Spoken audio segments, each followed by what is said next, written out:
The Gentiles' justified complaint against the Jews, and Rashi's answer. Although they may not have been consciously aware of it, there has always been one major complaint repeatedly raised by the Gentiles against the Jews during our long exile. This complaint has found many different outlets for expression, has always been the root cause of anti-Semitism. This underlying accusation against the Jews, so often expressed as hatred, abuse, discrimination, condemnation, religious persecution, annihilation, etc., is: who gives you Jews the right to draw the spiritual energies of the land of Israel to the diaspora? Through this act, you will bring the sanctity of the land of Israel to the diaspora. By sanctifying the world in this way, you will eventually be entitled to possess the entire world. The fact that you are accessing the energies of Israel is for this purpose is wrong. In effect, it makes you robbers. The world does not belong to you. You are stealing it from us, the other nations, its legal owners. Rashi provides the answer to this justified complaint. Hashem created the world, and it belongs to Him. He therefore can give it to whomever He wishes. He first gave it to the nations of the world, and now He has decided to give it to us, His people, who observe His commandments.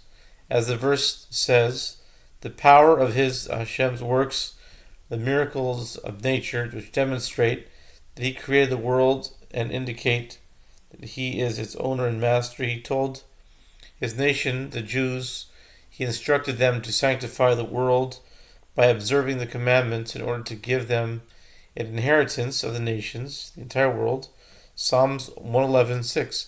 Rav Nassan says that this means that it is Hashem's desire that the Jews involve themselves in the spiritual conquest of the world by drawing the spiritual energies of the land of Israel to whatever place they go. This is one of the reasons Hashem created the world.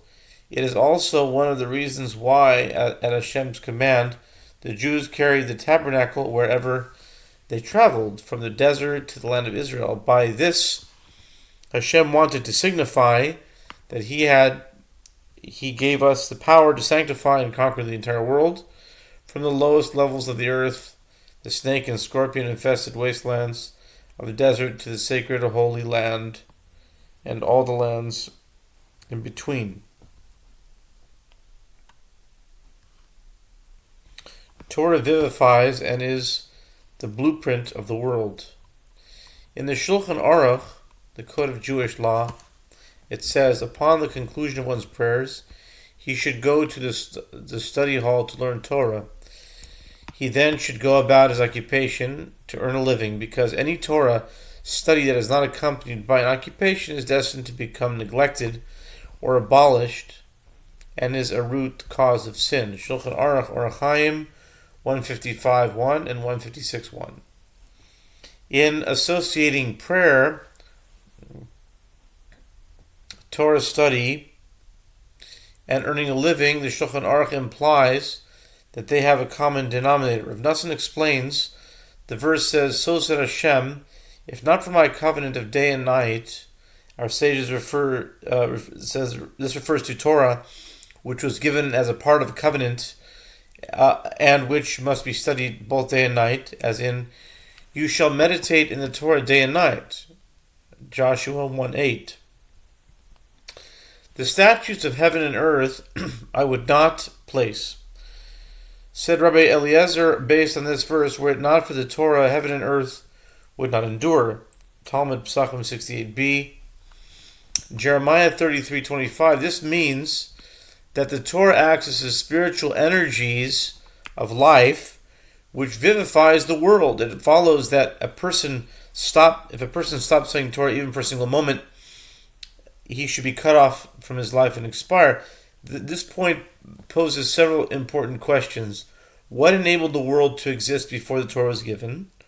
How do people who never studied the Torah live? Even those who study often cannot study indefinitely without taking a break, so how do they exist when they are forced to rest from their studies? And how does evil exist if everything derives its vital essence from Torah?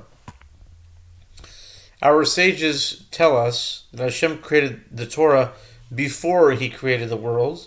He then looked into the Torah and used it as the blueprint for the world. Since the creation is the unfolding of the Torah blueprint, it means that the spiritual energies and deep mysteries of the Torah are concealed within the creation itself. This is so because the full intensity of Torah light is too much for the average person to tolerate.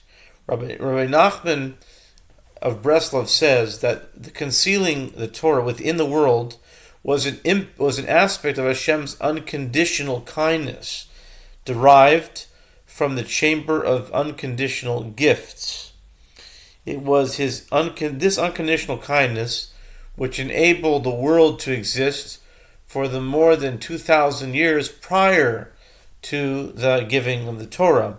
The fact that the essence of Torah is embedded in the physical world enables a person to continue to live despite his neglect of or inability to participate in Torah study. Therefore, one can be sustained either through actual Torah study or through mundane involvement in the physical world, such as work. Work accesses the spiritual energies of the Torah hidden within the creation. Likutei Moharan 2, Likutei Moharan 78.